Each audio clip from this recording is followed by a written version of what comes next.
नमस्कार, आरती छंद ब्लॉगमध्ये तुमचे मनापासून स्वागत करीत आहे। आज सकाळी सकाळी मी नाश्त्याला थालीपीठ बनवलेली होती। थालीपीठ सर्वांनाच आवडतात। इकडे काव्या बनायच्या अगोदरच टेस्ट करून राहिलेली आहे, त्याच्यामुळे मी तिला किचनपासून दूर जाण्यास सांगितलेलं आहे। इकडे आमच्या जानूताईचा खूप जोरात अभ्यास चालू आहे, कारण की जानूताईचे आमचे पेपर चालू झालेले आहेत। तिला बोलायला आवडते पण लिहायला आवडत नाही। आणि लिहिता लिहिता हे जलजिरा, आंबट, बोरकूट हे असं सगळं काही इकडे खाण्याचा प्रकार चालू झालेला आहे। मी रागवते म्हणून त्या असे लपून लपून खाऊन राहिलेल्या आहे।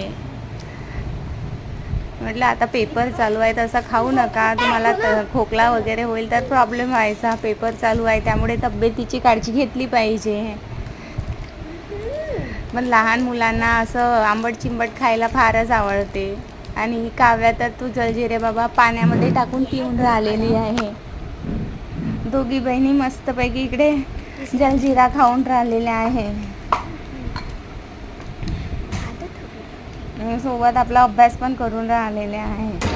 बघा, ही पेटी कुणाकुणाच्या घरी आहे मला नक्की सांगा। पूर्वी अशा पेटीमध्ये कपडे ठेवल्या जात असायचे। आमच्या जुन्या घरी अशी पेटी आहे, तर मी ती आणलेली आहे इकडे आणि तिला छान पेंट मारून छान नवीन करकरीत केलेली आहे।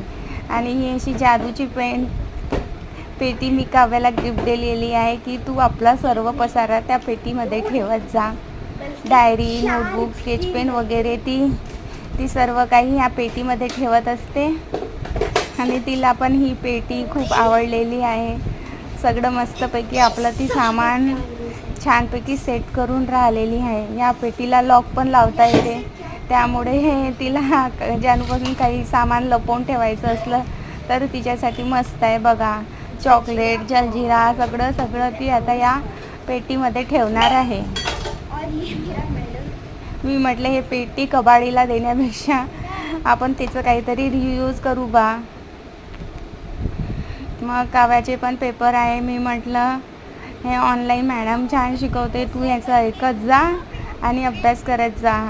चला भेटूया नेक्स्ट ब्लॉगमध्ये। Bye bye.